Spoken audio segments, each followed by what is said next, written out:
the books are about to be trash. The books are about to be trash because now everyone's really just giving up on everything that we've been told. Now, let me start with context. There was this article.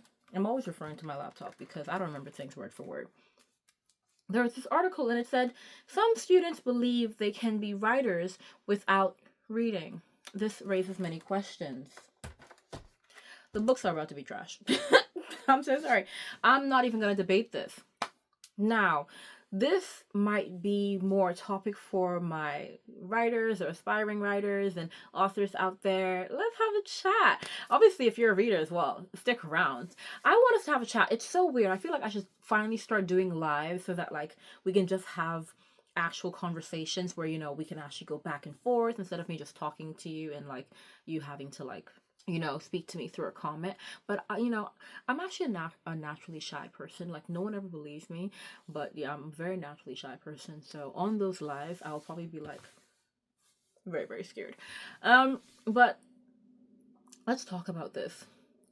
You want to know what this reminded me of when I saw this article?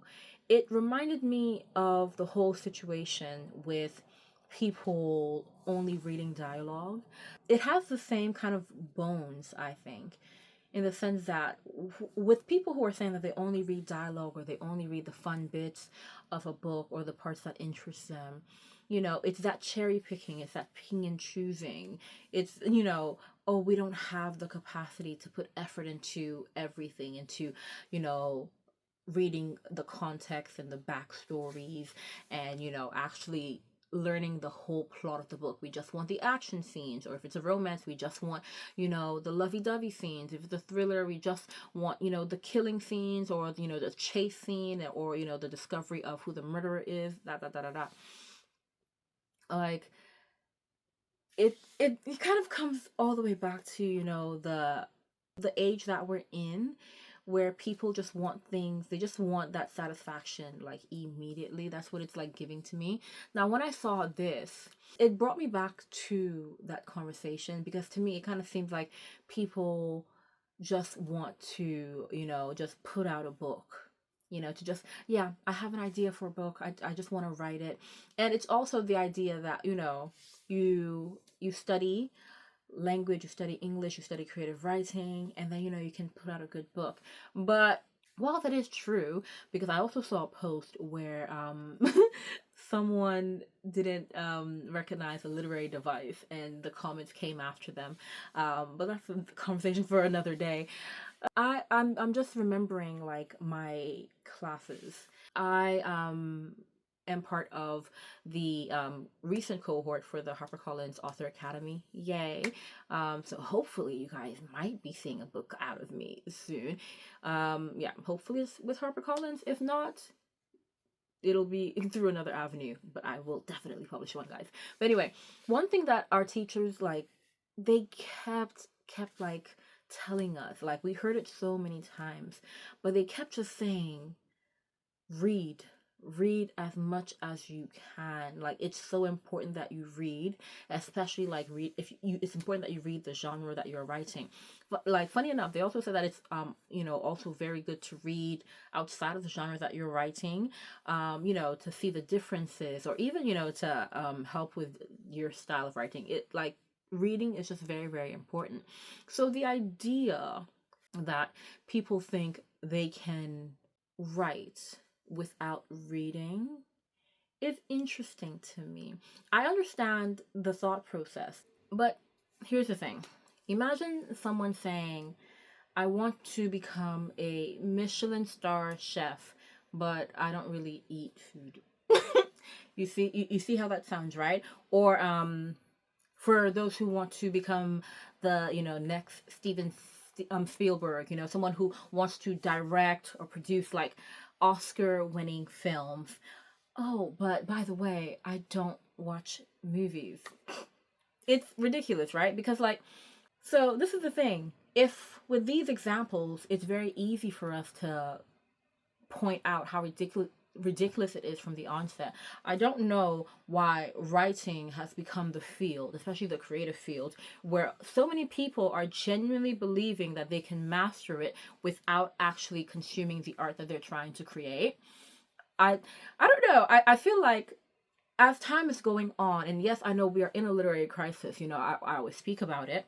I just don't understand why with the passing age, the art of writing it's become devalued in people's eyes. I don't like it, because you're not questioning the fact that musicians listen to music, that painters, that they study paintings, that they go and they study, the best painters of the age or of the past age. You don't question any of it at all. But you have people coming out of the woodwork thinking that writing exists in isolation.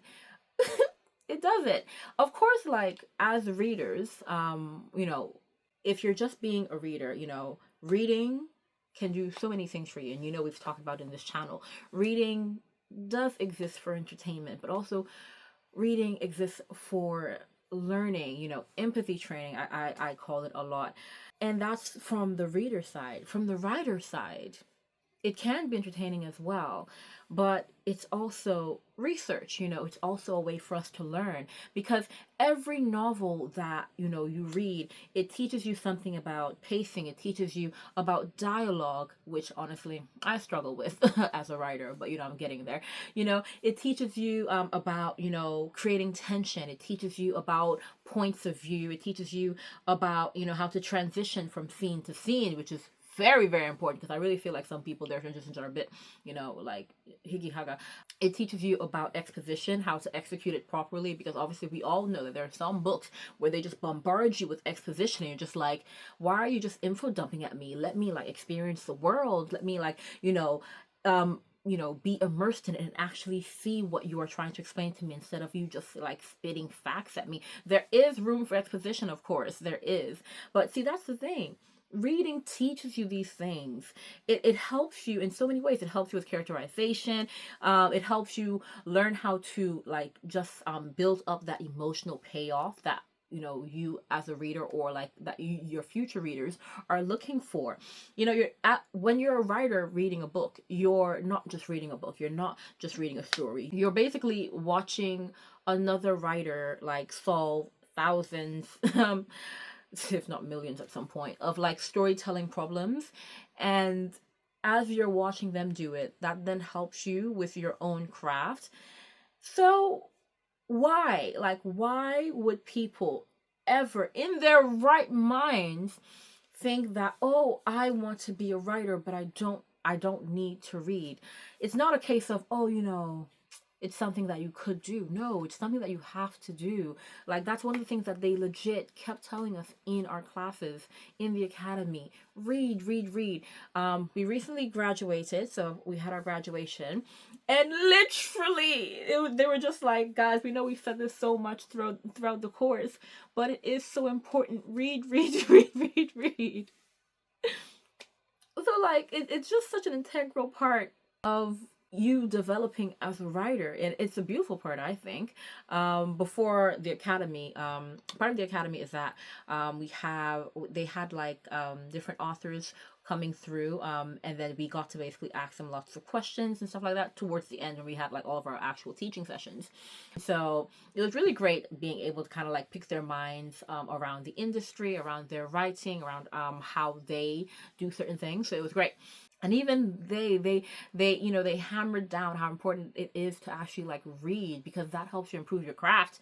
I know I've heard people say like, I don't want to read, especially like in my genre, because I don't want my own writing influenced. I'm so sorry. To me, I think it's kind of like backwards, because the best artists, they have many influences. The best like readers, they have influences. I feel like it's one of the main questions, like when you go to a panel or when you go to a talk with an author, you kind of ask them, who are your major influences? Who inspired you? Who do you think has helped shape your writing style? What do you mean you don't want to be influenced? Like, being influenced is like part of the process of anything.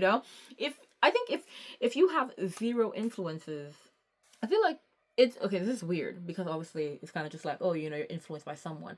But like, if you have zero influences, it's like you can't actually become original, in the sense that you become amateurish. Yeah, because like, see, innovation, I think it comes from understanding what came before you. You understand, like, you know, the traditional conventions of, you know, the people who came before you, the styles that came before you, the art that came before your own art. And then you understand these conventions, you understand these foundations, and then, you know, you go on to break them. That's how innovation happens. Like, how would you be able to, like, you know, innovate if you actually don't know what exists, you know? Like, you can't really reinvent fantasy if you don't know fantasy, if you don't know, like, you know, what are the foundations of fantasy, what's already there, what has built it, what is it built around, you know. You can't do it. You can't subvert romance if you've never read romance. You can't parody a thriller if you've never read a thriller. It's just not possible, guys. You have to know the rules, one, so that, you know, you can follow the rules and execute well. But also, if you want to break the rules, you have to know the rules to break them. You know, you have to know the rules to, because the thing is, especially if people are just like, oh, I want to break the rules, this might sound a bit silly, but I think there's like a proper way to break rules, in the sense that, like, breaking rules intentionally are how you will do it successfully. Like, it sounds a bit backwards, but, you know, you can accidentally break rules because, you know, I didn't know they existed, which is true. But then this is how, like, things just end up chaotic. But you know the rules, you know how to break them. You know how to break them in a smart way, in a way that actually produces something good. So for the people going, oh yeah, you know, I don't want to, I don't want them to inspire, not inspire, I don't want them to influence me and all that. I'm so sorry. It's such a dead excuse. And I don't know where it first started, because like I said, with other pieces of art, you don't really hear people saying that, you know, like, oh yeah, I want to paint, but like, I don't care for paintings. I want to make a movie, but I don't care for films. Like, you don't hear people saying that. But now it comes to, like, writing and literature. Sorry.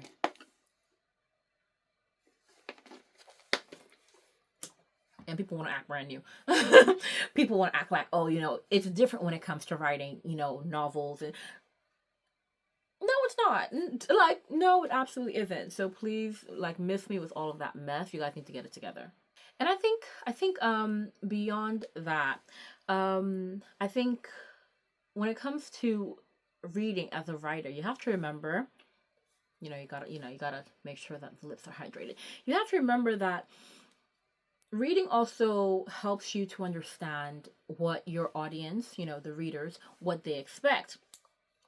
Because, especially, like, remember we had the conversation on this channel before about the whole happily ever after, with Simon and Schuster, the marketing team, saying that, you know, not every book needs a happily ever after, not, you know, even romance and stuff like that. And then we had the conversation on this channel about, like, how there are certain, you know, conventions in each genre that must be followed. There are rules to each genre that must be followed. Um, so when it comes to, like, you reading, you understand these rules. Obviously, as a writer, I definitely, you know, do my best to actually, like, research and read and actually try to take in as much information from, like, a theory perspective, from actually just, like, learning and like, as if I'm in school, basically, to actually know these rules and stuff like that. And you can do that, but you also learn that from books, like the expectations of readers, especially, like, the way that the literature landscape, the reading landscape, the way that it changes.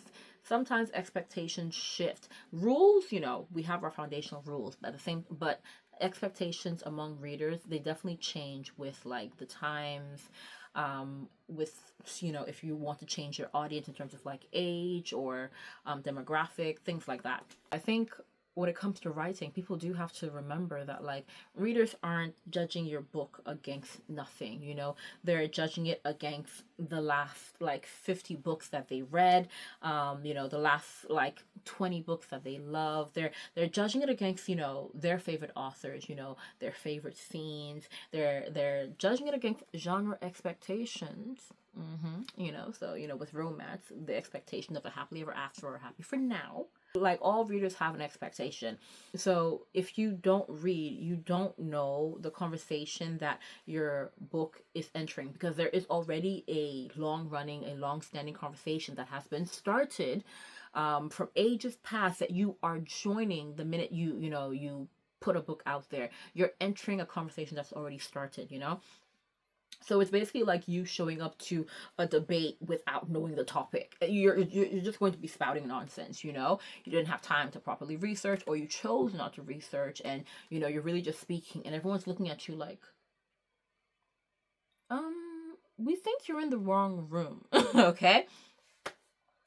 So yeah, the whole idea that, you know, you can't, you know, you can become a writer without reading, it's just like it's ridiculous to me. I want to say icky, but I think it's more ridiculous. It is kind of icky, you know, that people do think that. I won't even lie, it's kind of icky, because I think a lot of people, when they think about writing a book, I think a lot of people are just like, oh, I can write a book, anyone can write a book, you know? It's something so easy. You know, you just need to, like, you know, get an idea, get a pen, when people used to write physically.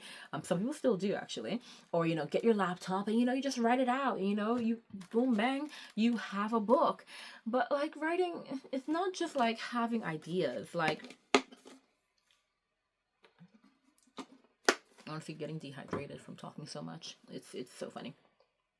Anyway, but yeah, like, writing isn't just like having an idea. It's so much more. Keep in mind, I remember, like, the recent video that's been doing like numbers on my channel is the fact that that conversation around the post where the reader, you know, they kind of made a scene about asking authors to use easier words, and then we had the whole conversation. And one thing I loved about the comments that I was seeing under that video, is something that is so, like, it's so amazing, that we get this from reading, and writers benefit from this as well. The fact that your vocabulary expands through reading, you know, your language as a writer, it is learned through reading. It is developed through reading. And I don't just mean your vocabulary. Yes, it's your vocabulary, but, you know, the rhythm of your sentences, that develops through reading. I was like, after graduation, I felt like really, really pumped. Like, they really inspired. Like, I was just like, oh my goodness, it's gonna be an exciting journey and stuff like that. And so I got to writing immediately. It was so funny. I ended up like just like changing a bunch, and so, like, even the direction of the story that I'm now currently writing, I'm just like, that's changed a bit. But if I look through past books that I've read, I can tell that, like, there are certain books that I loved because they the rhythm of their sentences was a certain, you know, it was a certain way. And I realized that I'm not mimicking, but I am, like, I'm building my story using that same, like, yeah, same rhythm a lot of the time.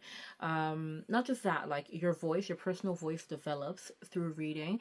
Like, so reading just develops so many things, like the way you describe things, the way that you write dialogue. All of these things are developed and improved, you know, through reading. Honestly, one of the things that I'm trying to do, I know one thing that I do is, especially when I'm struggling with something, and dialogue is one of those things, I'll go to one of the books that I love, where I love the interactions between the characters, and I'll be like, okay, how did, you know, okay, yeah. And I'll do that with several books. I'm just like, you know what, I remember I loved, like, you know, the exchange between these characters in this scene, or, you know, I just love the way that, you know, the characters spoke to each other. Like, I love the way that they incorporated banter and serious moments, da da da da da.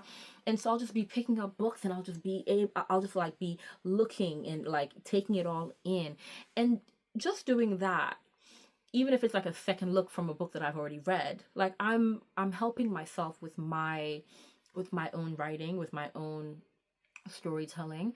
So it's not just that it's teaching you, and it's helping you develop, it's helping you improve, which is so good.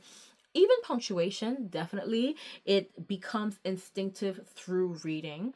Like, you, and I know we spoke about punctuation on this channel, especially like the battle with punctuation and AI, because now that AI seems to have like co-opted the M dash. Like it seems like authors can't use the M dash or you'll be accused of, being AI or using AI. And the thing is, it's so hard because like I love me a good M dash. I'm an M dash and a semicolon girl. Um, I feel like I'm getting into ellipses as well. I didn't used to, but I'm definitely getting into ellipses, into like my story telling. So it's very, very fun. But yeah, like there are so many things that like you get from actual like reading, because I feel like a lot of these things I picked up from the books that I read, because you internalize like patterns that you have read. So you internalize the language patterns that you read and that you enjoyed. Even the ones that you might not particularly enjoy, you internalize that and you're just like, I'm going to avoid doing that because I really hated when I saw it in a book. So honestly, it's so important to read as a writer, because like honestly, prolific readers, they become the best writers, I would say. And that's not to say that like you don't have to go to school, or you don't have to learn, or you don't have to improve on your craft just because you read a lot. Always strive to improve on your craft 100%. But the more you read, honestly, the better. Even me, I definitely, the more I read, the easier writing became for me. Like, because I would always have like random ideas and I'm like, oh, I can't make this into a story, how do I make this into a story? But the more I read, like it became easier. The minute like an idea came into my head, like I would immediately just start writing it out, already start writing a scene, already start like writing dialogue between characters, or like already start writing exchanges, already working on character development and writing. It flowed so easily the more I read. And I even realized that whenever I'm having like a drought in terms of like reading, um I also don't write. I find it difficult to write. I'll be like, let's try and write, and I'll just stare at my computer and I'll just be like literally just like my fingers are at the keyboard but it's not moving. Like literally reading affects your writing. It's in the best or worst way. So if you're not reading, I would say it affects your writing in a bad way, and if you are reading, it affects it in like the best way. Truly. And the thing is, reading, I think it exposes you to a bunch of solutions, because all novels, they face problems. Every single novel, like you won't have a single one where there's not an issue, because writers, you have your idea and you're getting ready, but then you're gonna sit there, you're gonna be like, okay, how do I introduce this character? Like what should their first introduction be? How do they step into the scene? How do you end a chapter? How do you start a chapter? Oh my gosh, that one is the bane of my existence. Especially not, how do you start your first chapter?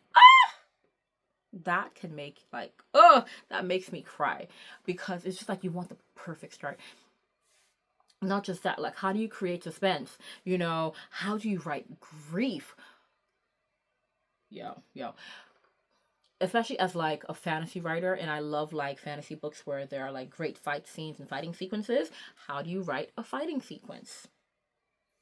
I remember at one point when I was writing one of my stories, and I was just like, oh my goodness. I one I wanted like a training run, more than I wanted a battle sequence. I was just like, a battle sequence, we can leave that for like later, or maybe a sequel, something like that. And I was just like, oh my goodness, oh my goodness. I've not read many training sequences, and I had no idea what I was doing. I was just like, oh my gosh, how do you write this? Like like what are the rules? What needs to be included? What needs to be excluded? How do you transition from like the beginning of the training sequence to like the middle to the end? Like, is this too much detail? Is it too little detail? Like what is realistic? There are so many problems that like all novels face. And it's not just like, oh, one person has a problem. How do you write humor? Because even like some of like the most intense books have like small moments of humor. You have to like figure out, how do I throw humor into like a moment like that? How do I lighten up the scene where people have been crying? every novel has its issues, and every book is a masterclass in solving these issues. Like one author will like solve tension in one way, and then another will solve it in a different way, and then you're just collecting all of these different techniques, and then reading gives you basically this like enormous toolkit to solve like all of your issues, and to give you solutions to all those questions. Because when I tell you, those questions will come up every single page you write, every scene that you write, every character you write. There's always going to be like thousands and thousands of questions that come up, and you want to answer those questions, and you want to answer them well, so that you put out like an amazing story, like an amazing book that not just your readers will enjoy, but that you will be proud of and that you will love yourself. And so if you do not have like this toolkit of solutions, basically you're trying to invent the wheel from scratch when the wheel is already invented, and we're not trying to reinvent a thing. So please stop. Like, just actually follow the tools that have already been placed in front of you to make things easier for you. Like I actually don't understand why people are trying to make life harder, because a writer who doesn't read, you're just you're making your life harder. If anything, you're making it impossible, because what the heck. And another thing with the whole we can write without reading. I mean, you can, but the thing is, you don't know what good writing actually is if you're not reading. Like, you don't. If you don't read, like, what exactly are you comparing your own writing to? You're just going by vibes, or you're just going to go by TikTok edits, and you're just like, yeah, this is a TikTok edit, or this is giving movie, so that's good. No. Writing has its own strengths, so the only way to recognize good prose and bad prose is to encounter it repeatedly. Obviously, you want to encounter good prose. If you're just encountering bad, oh, I feel for you. Your standards will be like horrendously low, and the book you're gonna give us will be horrendous. So it'd be great for you to encounter like good prose over and over and over again, so that you actually know what to strive for, which is one of the reasons, like, whenever there's like a book with, like, I wouldn't even lie, with some of the books coming out where I'm just like, oh, the quality is kind of like poor, I'm just like, ooh, we're gonna have a problem if like we keep getting bad books being released, because like the new age of writers, that's what they're going to be exposed to, and then that's what they're going to think is like a good book. And then they're going to keep putting up the same thing, and then this is how the new standard of good has changed, and it's actually like bad. So yeah, that's an issue in its own, but again, topic for another day. And this is the thing, I think, like, for someone who thinks that they don't need to read to be able to write, I think it's because of, I guess, the age that we're in, where people are more, they're consuming their stories exclusively through things like Netflix and Prime, and anime, YouTube, basically like moving images, movies essentially. And stories that they tell can be like absolutely amazing. That's 100% true. But those mediums, they tell stories differently to books. Books don't have music, that you can actually hear. Like, I've seen books where they have like the actual like sheet music. So if you're a musician, you probably can kind of tell like how it's like sounding, but you know what I mean. They don't have camera movement. They don't have like actors. They don't have facial expressions. They don't have editing. They don't have special effects. They don't have any of that. Books have words. Books have words. And so reading is like the best way to teach you how you can create emotion, how you can create action, how you can create tension with words alone. You don't have all of those extra bits. You don't have the special effects, the music, the transition of the camera, the flipping of the camera. You don't have that. You have to figure out how to create that atmosphere, how to create that emotion, how to create that tension through words alone. So you have to engage with a medium that actually does that. So Netflix is not going to help you with that. And again, I did mention it, like, if you're like reading a lot of like terrible prose that, you know, you only like be able to like repeat terrible prose.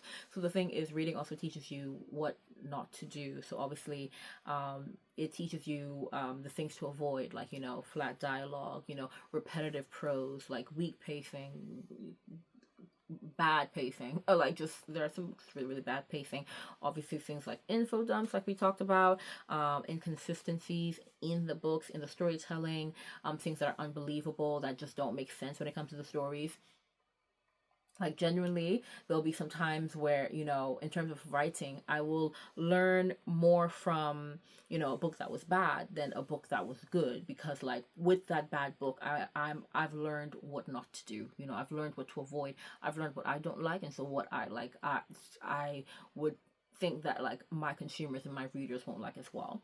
And just from the academy itself, and just from even the um author panels that we had, and other panels outside of the academy that I've attended, you know, when you hear from successful authors, or, you know, even authors just starting out, like every great writer first started as a reader. Like it, and it's not a coincidence, you know, it's a correlation that is so strong. Like it's genuinely universal.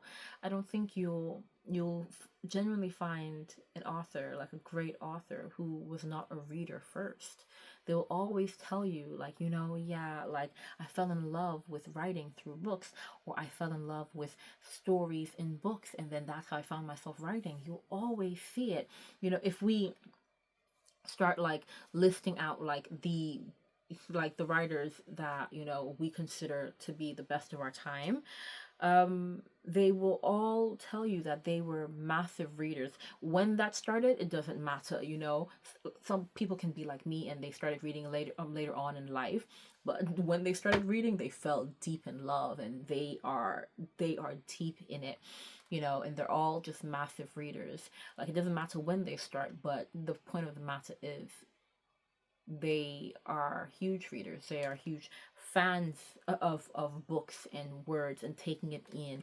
I don't think anyone, especially any great writer, I don't think they accidentally became those great writers without consuming so much literature. And I think this is one of the most important factors of reading. One of the things I say about reading is that reading is empathy training, and I think a lot of people could use that, especially nowadays. I feel like a lot of people are losing their ability to empathize with those who are from like different backgrounds, who had different experiences growing up, or who just have different lived experiences. And the fact of the matter is, research has consistently linked literary fiction with improved perspective taking and empathy. So especially like when people are like always saying, oh yeah, I don't read fiction because I don't gain anything from it. That's a conversation for another day, you know, the elitists who only read nonfiction. But then like research comes out and shows us that like reading fiction has so many benefits. One of those benefits is that it helps you with your empathy, you know. And this is across various studies that like have actually proven that, you know. And the fact of the matter is, like, writers, especially writers of fiction, you need empathy, because you're asked, when you're writing your story, you're basically asked to inhabit children, parents, villains, you know, a protagonist, people who are grieving, whether that be a grieving spouse, a grieving sibling, a grieving parent, a grieving friend, cowards. You know, that's an interesting perspective to take on. And the fact of the matter is, reading repeatedly places you inside lives that you wouldn't have lived, and you maybe never will live, you know. And that's an invaluable experience. And I was, you know, talking about like characters, but what about like people with different lived experiences, people from different backgrounds? You know how I always talk about reading diversely. You guys know I care about that. And so yeah, reading places you in those spaces. We've always there has been a lot of conversation online when it comes to how certain writers write characters from a different background, and it's just like, you need to go back to the drawing board. because the way you wrote this, no. And the fact of the matter is, when you then look at the books that they have read, you see that, okay, now I understand why you couldn't write a character from a different background. Because we're not going to assume, people's lived experiences. If I have never encountered someone from Bangladesh, I don't know that lived experience, but maybe I've read lots of books by Bangladeshi authors, and that gave me insight into their lived experiences. So, if I'm writing a character in my book that is from that is from that background, I'll be able to write them in a more authentic way, because me reading several books, I'm placed in their shoes, and it just teaches me to really, really be in the shoes of someone who, I haven't been. And that, it just really just nourishes that part of you, that empathy. And I feel like a lot of people these days are lacking that. So genuinely reading is so necessary, especially if you're going to be writing different characters who are going through different things and different experiences, and most times they are, unless you just want to have one flat book where everyone is the same, like the heck. I know I've made like a lot of points, but I just wanted to just hammer down on the arrogance behind the statement. Like, it's just absolutely ridiculous, saying I can write without reading. To me, I don't think saying that, I don't think it comes from a place of confidence. I think when you say something like that, you're being dismissive. You're implying that thousands of years of literary tradition, centuries of storytelling, the millions of published books and published authors, all of those who came before you, you're saying that they have nothing to teach you. You're saying that all of that experience, all of that knowledge is worthless to you. You can do it all without them. Imagine you join, and you guys know I'm a racing fan, so at least some of you might. But yeah, imagine you joined Formula One, and then you just turn around and say, I've never watched a race, but I can race these cars. And you're gonna turn around and say, "Oh, I have my license. I can race these cars." Or I looked at engineering. I studied engineering. I can race these cars. Bruh, everyone on that field, every single team, every single driver, they'll just look at you. And bruh, even the ones who are usually like quiet and demure and don't usually have much to say, oh, they'll have words. They will have words for you. Because pulling up and saying something like that, it's not confidence, it's hubris. And I'm so sorry, sweetie, that's not cute. It's not cute at all. So for the students, or the people who believed that they can write a book without reading, I'm so sorry. All you're telling me is that you need to be humbled. That's all you're telling me, genuinely. Like, genuinely, you need to be humbled, because the funny thing is, the more I read, at least, like the more I appreciate the skill that goes into writing. And I feel like people, who don't read, they kind of just think like it's so easy, and they genuinely overestimate how easy writing is. But the fact of the matter is, you know nothing about structure, about symbolism, about subtext, about motifs, about rhythm, about narrative, like structure and distance. Like, you know nothing about that. And so, to me, anyone who would say a statement like that, all you're telling me is that you need to be humbled, genuinely. Now, one thing I will say, in ending this like long rant, I didn't even know it was going to be this long, but I think especially now that I'm really like getting into my writing, like seeing that article really like threw me off and also kind of like ticked me off. But one thing I have to I have to make clear is that I don't believe that reading alone makes someone a good writer. Like, you guys know me, I believe in nuance. I don't believe that reading alone makes someone a good writer. And it's not that like writing without reading is impossible. Okay, you know, someone could technically, they can produce a book having read very little. Like, that's not impossible. Let's be honest. We're living in a world where so many things are possible. But I think the question is whether, you know, you, if that person is you, if you are maximizing your chances of producing a good book. And I think you really have to consider that fact, because if your goal is to become the best writer that you can be, reading is definitely one of the most effective ways to grow and to improve. But the fact of the matter is, it is not a magical guarantee that, you know, if I read 1,000 books, I'm going to be an amazing writer. We have seen, like, especially like in recent times, we've been seeing the reading influencer to author pipeline. And, you know, just because you read a lot does not mean you can write. So reading a lot is not a magical guarantee that you will produce a quality book, but it's one of the strongest foundations that a writer can build as they are striving to, you know, write a quality book 100%. So if I were to say anything in like closing, it's the fact that, yeah, I do recognize that there is nuance, and yeah, you know, reading does not guarantee that you're going to be the best writer of the age. But it's the fact that the fact that I take issue with is that people keep, like, I'm seeing more and more that people are treating books like, or like reading books like it's optional for writers. And I don't think that it is. Like, I think that reading is to writing what training is to sport. You know, you can even have a natural inclination to a certain sport, but you still need to train, you know.